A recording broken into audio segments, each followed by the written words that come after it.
RCP Notícias.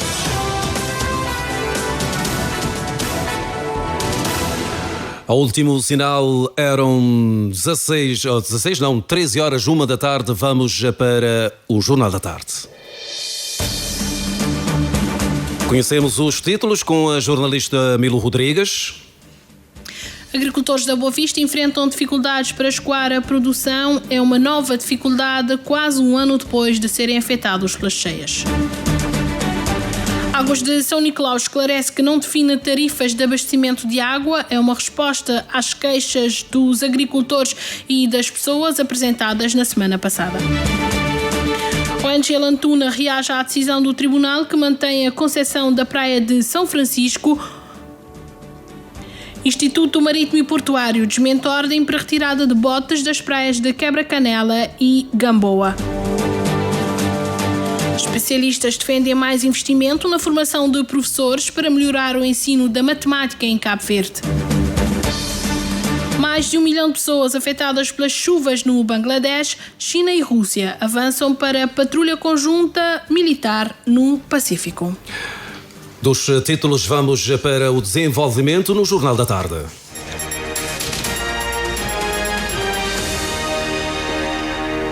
Boa tarde, seja então bem-vindo a este jornal. Quase um ano depois das cheias que destruíram os poços e plantações na Boa Vista, os agricultores da Zona Norte enfrentam uma nova crise. Apesar da recuperação dos campos, a falta de mercado e os problemas no transporte estão a impedir o escoamento dos produtos. Uma reportagem de Areta Barros. Agricultores da Zona Norte enfrentam a nova época de chuvas com grande apreensão. De acordo com a Associação dos Agricultores, os prejuízos do ano passado continuam por recuperar. Manuel dos Santos diz que a maioria dos poços continuam entupidos. No tempo via Câmara e mesmo via Governo, pois ajudava a nós que a situação, mas não consegui até ainda. Alguns agricultores que chuva de que se fonte campita, até grinha assim, ninguém pode dar uma ajuda. O agricultor Andredino Andrade é um dos afetados que ainda aguarda a desobstrução da sua fonte de água. Sim, de que se corre atrás da máquina, mas tinha dificuldade de assim na máquina. Para limpar o poço que tem sido já. Quase um ano após terem visto as suas infraestruturas devastadas, poços entupidos, plantações danificadas e a perda de grande parte do material de rega, os agricultores enfrentam agora um novo obstáculo. Escoamento de produtos, desde bem aquela história de sigela, tudo enquanto fica parado. Mas eu tive como mais de uma vez que eu me traguei um bate bicho. Ele sim também até ali, e vai pouco, mas às vezes no final vou ter que a maioria bate animal. Sabe que vocês maior dificuldade? É outro lugar para pô-lo ou mesmo que é para tralho dele? Os dois. Não estou pondo os dois, porque a gente tinha uma desta reclamando muito que se carga por riba que é isso. Ao que na hora de fazer uma vaca que ele faz carga. E um problema bem geral, mesmo de que tem levado carga para embarcar fora, a hora que chega esta flama, já que tem espaço, não tem lugar de cor, cheio de carga para levar, torna a trazer. Pimpão na sombra, eu tenho gastado 15 dias ou mais, agora tudo estraga. A moda do brinho tinha levado uns 4, 5 sacos, quando torna para mim, está por isto, nenhum que serve. Estraga tudo. Melancia, berinjela, não tem prejuízo nessa situação ali. Este bloqueio logístico traduz-se em perdas financeiras pesadas, com uma quantidade significativa de produtos agrícolas a estragar-se. Agricultores da Boa Vista enfrentam novas dificuldades menos de um ano depois de serem afetados pelas cheias.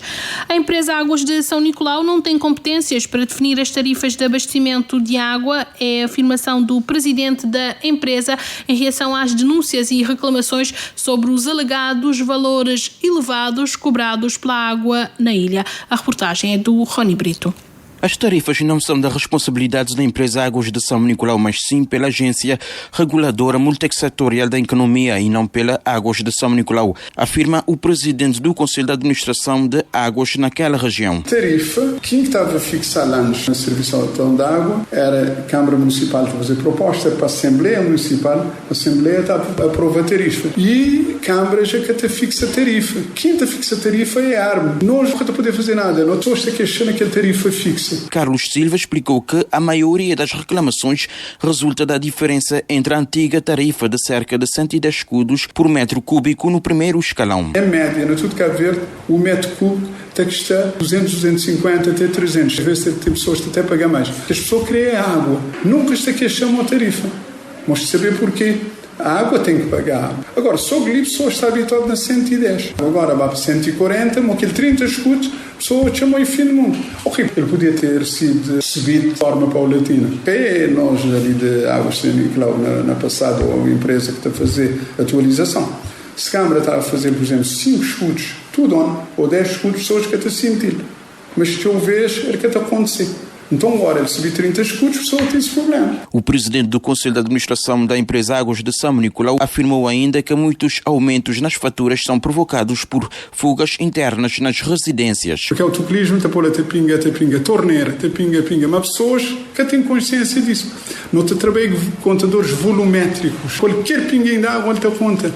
Mas pessoas que têm consciência. Às vezes pessoas que têm vazamento de água nessas casas, sabem dizer, mas que eu gastei aquela água. Nós, basta com o contador ter direito a alguma coisa acontecer naquele caso. Pessoas às vezes sabem ter que questionar. É um problema, tudo Cabo Verde. O presidente do Conselho de Administração da empresa Águas de São Nicolau apelou ao consumo consciente da água, defendendo a adoção de medidas simples para evitar desperdícios. As pessoas têm muito cuidado com a água. Não tem o município, não estava a dizer pessoas poupar água, dizer, olha, poupar água. Importante é pagar água. E pessoas muito bem posicionadas dentro da nossa sociedade, importante é pagar água. Mas que é isso? Não tem um país seco. Não tem furos. Quando não está cheio de tudo, não te observa a terra, não tem nenhuma água a sair de nenhum lugar. A água tem na subsolo. Um furo pode variar. Não tem que contar com tudo isso. Portanto, o que é que não te pedi? Carlos Silva terminou lembrando que Cabo Verde dispõe de recursos hídricos limitados e considerou que a poupança da água é uma responsabilidade de todos. Reportagem do jornalista Rony Brito. Ainda em São Nicolau, a visita da Ministra da Agricultura, Desenvolvimento Rural e Pescas a São Nicolau gerou críticas por parte do MPD. Em conferência de imprensa, a deputada eleita pelo Círculo Eleitoral da ilha criticou a composição da comitiva governamental e contestou algumas das mensagens deixadas. Maria do Carmo Delgado. A conferência de imprensa ficou marcada pelas críticas à organização da visita. Ineide Moraes diz que foi abordada por vários cidadãos que estranharam a ausência dos eleitos do MPD na comitiva ministerial. A parlamentar considera que uma visita realizada com recursos do Estado deve respeitar o princípio da imparcialidade e representar todas as instituições. A população da ilha questionou-me sobremaneira a minha ausência enquanto deputada da nação eleita pelo Círculo Eleitoral de São Nicolau e dos demais eleitos locais do MPD na comitiva da senhora Ministra, a quando da sua visita à nossa ilha, onde constataram a presença de eleitos locais, da deputada nacional e de antigos dirigentes locais do PAICV. Esta pergunta é dirigida à senhora Ministra da Agricultura, Desenvolvimento Rural e Pesca para responder às pessoas de São Nicolau que tão bem sabem que a visita foi feita com honorários públicos, porquanto não poderia transformar-se numa visita partidária. Além da composição da comitiva, a deputada procurou esclarecer o que considera serem imprecisões relacionadas com alguns investimentos anunciados durante a visita da governante. Segundo Ineide Moraes, a unidade de gelo em construção na localidade da Preguiça já estava em execução antes da atual visita governamental. Aproveito para esclarecer à população de São Nicolau que a unidade de gelo em construção na localidade de Preguiça é obra deixada em execução pelo governo do MPD e na localidade de Carriçal, que será implementada, aliás, na localidade de Carriçal, enquadra-se no apoio da cooperação japonesa.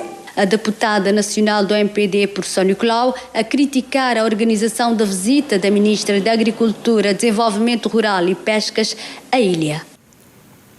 13h10, a ONG Lantuna reage com tristeza à decisão do tribunal que indeferiu o pedido de anulação da concessão da praia de São Francisco. A diretora executiva da ONG promete recorrer da decisão, ao mesmo passo que exige do Instituto Marítimo e Portuário, IMP, e da Direção Nacional do Ambiente, também da própria Câmara Municipal da Praia, uma atuação mais firme a favor da proteção da praia, uma das poucas na Ilha de Santiago, ainda com vasta extensão de areia.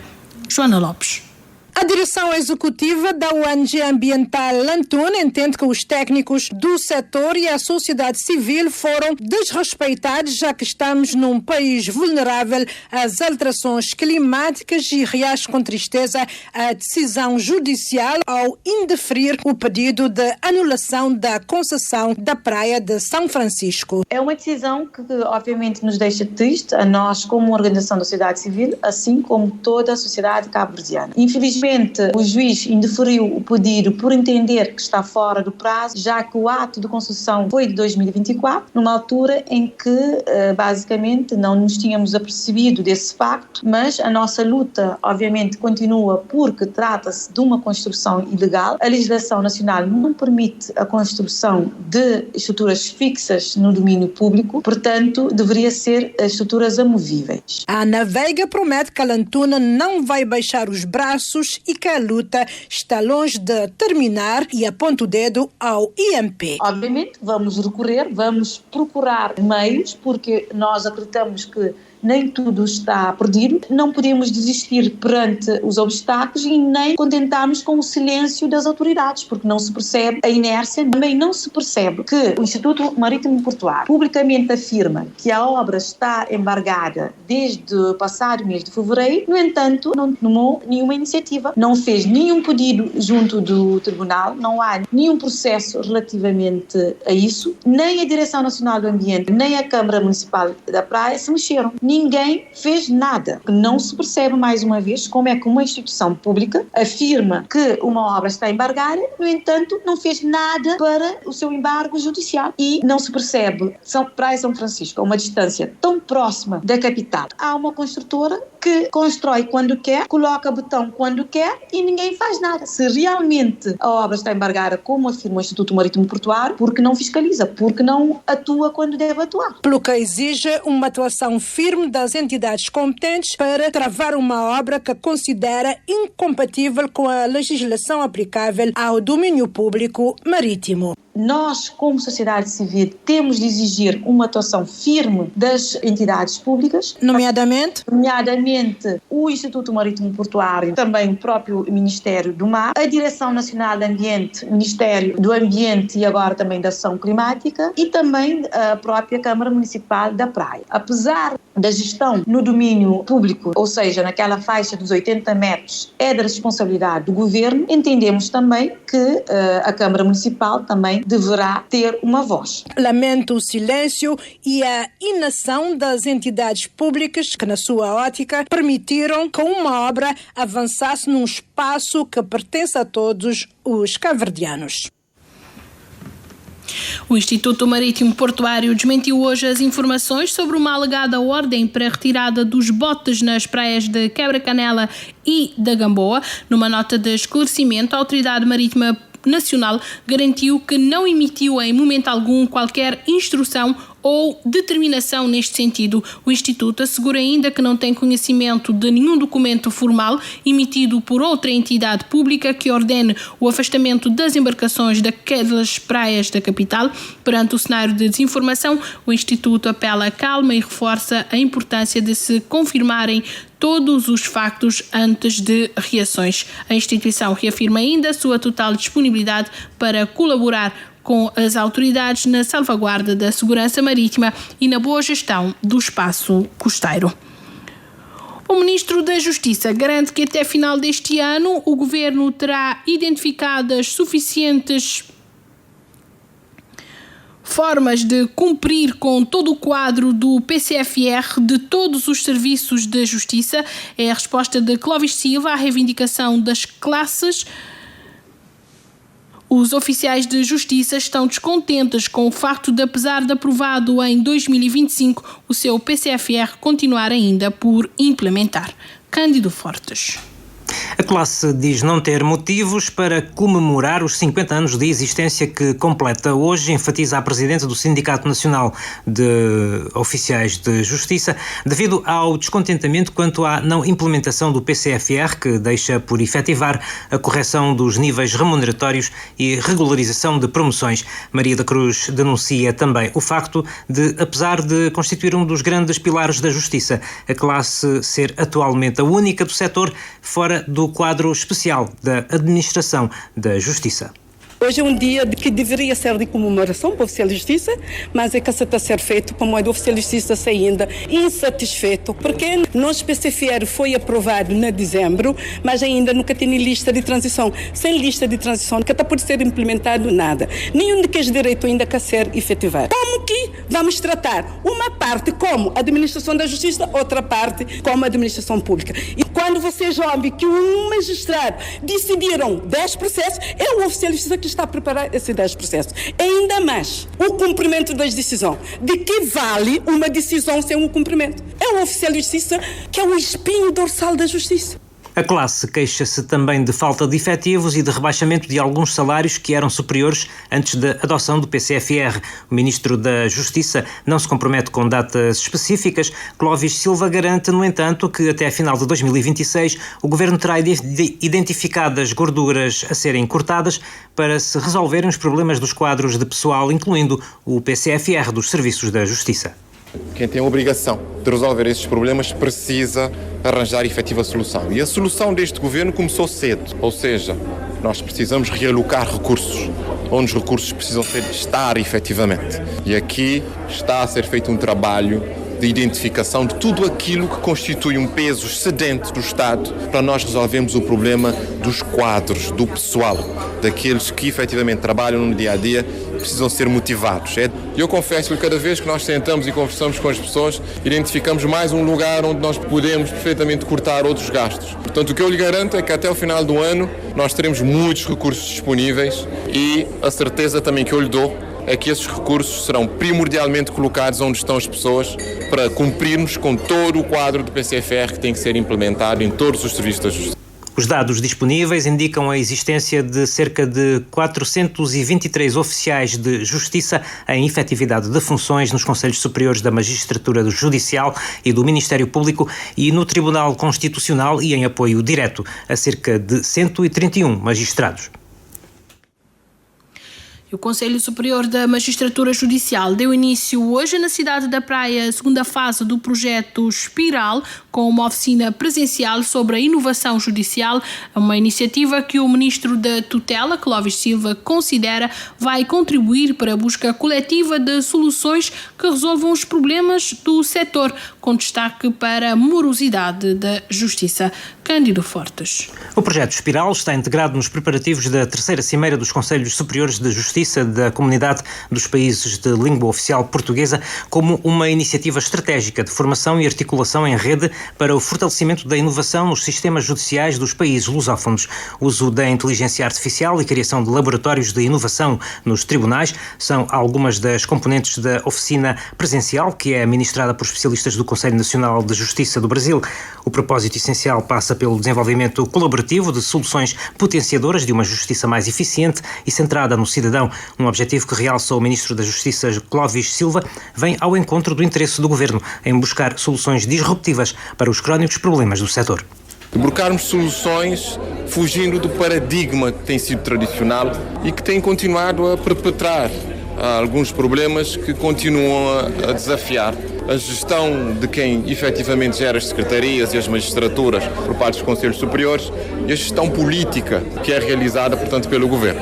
E encontrarmos soluções para eles deixarem de ser problemas e nós identificarmos soluções, principalmente no âmbito de cooperação, que é, no fundo, o que o projeto Espiral aqui apresentado fará, de sentarmos com todos e não deixarmos ninguém de lado, principalmente todos aqueles que, conhecendo o sistema, têm interesse de ser ouvidos, têm propostas de soluções a miúdo nas secretarias, até os oficiais de diligência têm excelentes propostas a apresentar. E onde é que podemos fazer a efetiva mistura de todas essas propostas para criarmos políticas dirigidas para os cidadãos, mantendo os cidadãos no centro de todas as políticas. A oficina reúne durante 3 dias representantes das principais instituições do setor da justiça em Cabo Verde, com o propósito de promover um diagnóstico nacional sobre inovação judicial e o desenvolvimento colaborativo de soluções visando uma justiça mais eficiente. O presidente do Conselho da Magistratura Judicial, Bernardino Delgado, aponta exemplos de como inovar para combater os pontos fracos do sistema judicial, sobretudo na redução da morosidade da justiça. Vamos aqui, de certeza, ver quais são as inovações que podemos ter em matéria de soluções para o combate à morosidade processual, mas também nós estamos a trabalhar no fortalecimento, no reforço do corpo de efetivo de inspeção. Nós já reforçamos com um inspetor superior, neste momento estamos já a trabalhar com 2 inspetores e vamos continuar com este processo de reforço. Acreditamos que vamos aqui ver no quadro desta oficina de inovação, ver como é que funciona a inspeção, por exemplo, no Brasil, em Portugal. Acho que esta é uma oportunidade também para se pensar na melhor forma de tirar o melhor proveito da inteligência artificial. Tem que ser com todos os cuidados, nós não podemos pensar em substituir o juiz pela inteligência